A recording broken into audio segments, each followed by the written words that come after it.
जय श्री राम मित्रों। जब हम कहते हैं कि नेहरू जी हमारे देश के प्रथम प्रधानमंत्री थे और उनके किए हुए को हम भूल जाएं क्योंकि उन्होंने जो किया वो पास्ट की बात थी और अभी वर्तमान में जो सरकारें हैं उनको अच्छा करना चाहिए, उसकी भरपाई करनी चाहिए, तो मैं सिर्फ 2-3 चीज़ें बताती हूँ। सबसे पहली चीज़ कि नेहरू जी ने शपथ कब ली थी।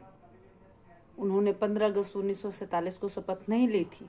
उन्होंने शपथ ली थी 2 सितंबर 1946 को यूनियन जैक झंडे के तले उसके ओर समर्पित होकर उन्होंने अपना ओथ लिया था।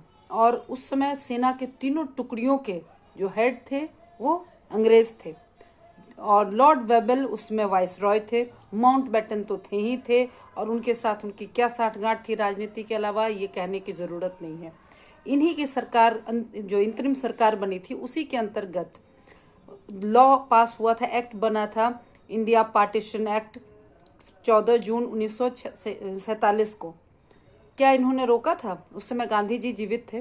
क्यों नहीं रोका था? क्यों नहीं रोका था चाचा नेहरू ने?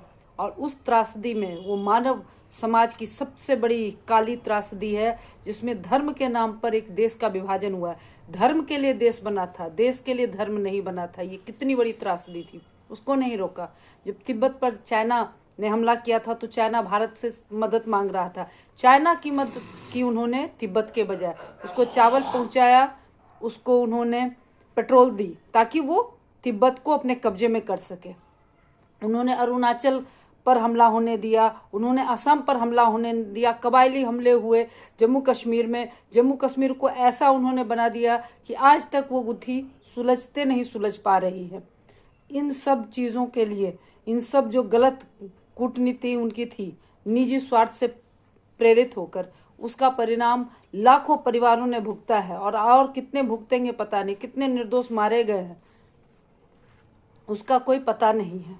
तो ये क्या भूला जा सकता है? और अगर हम भूल कर आज सुधार भी कर ले तो क्या जो लाखों लोग, बेगुनाह लोग मारे गए और जिनके घर उजड़ गए, क्या उनको जीवन दिया जा सकता है? उन घरों को बसाया जा सकता है? उन अनाथों को माता पिता मिल सकते हैं? नहीं मिल सकते हैं। तो नेहरू जी हमारे देश के प्रथम प्रधानमंत्री नहीं, हमारे देश के लिए बहुत बड़ी त्रासदी की उद्घोषणा थे जिसको स्वीकार करना पड़ेगा। जिस तरह से आजकल औरंगजेब की चर्चा चल रही है, मुझे उसी से ये घटना याद आई।